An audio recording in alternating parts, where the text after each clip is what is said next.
Dearly beloved brethren in Christ, loving greetings to you in the miraculous and marvelous name of our Lord and Savior Jesus Christ. Today, July 28th, 2025, Monday, Holy Trinity Church Ministries presents Daily Manna. Today's subject, the power of stillness. The power of stillness. Now let us open our Bibles and read a verse from Mark's Gospel, 15 chapter, 3rd verse. He answered nothing.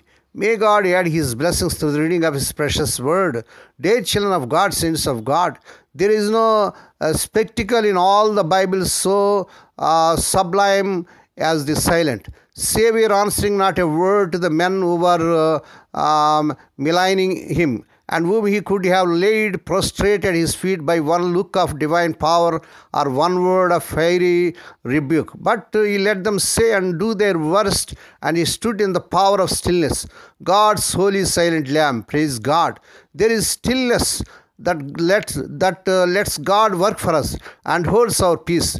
The stillness that ceases from its contravening and its self-indication and its expedients of wisdom and forethought, and let God provide and answer the cruel blow in His own unfailing faithful love.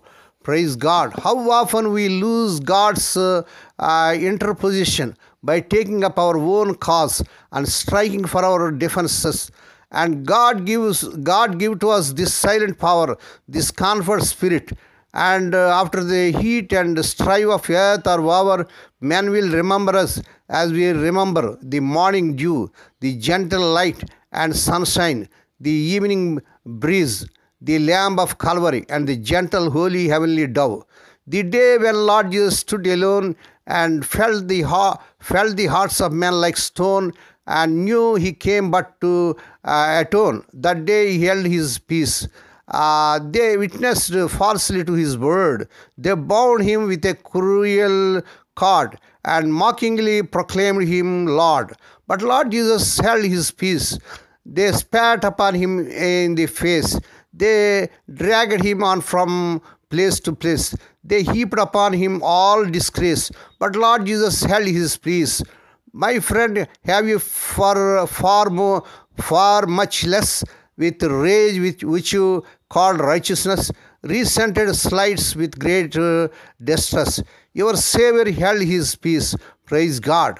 I remember once hearing Bishop Whipple of Minnesota, USA, so well known as the apostle of the Indians, uttered these beautiful words. For 30 years I have tried to see the face of Lord Christ in those with whom I differed. When this spirit agitates us, as we shall be preserved at once from narrow bigotry and an easygoing tolerance, from passionate vindictiveness and everything that would mar or injure our testimony for Him who came not to destroy men's lives but to save them.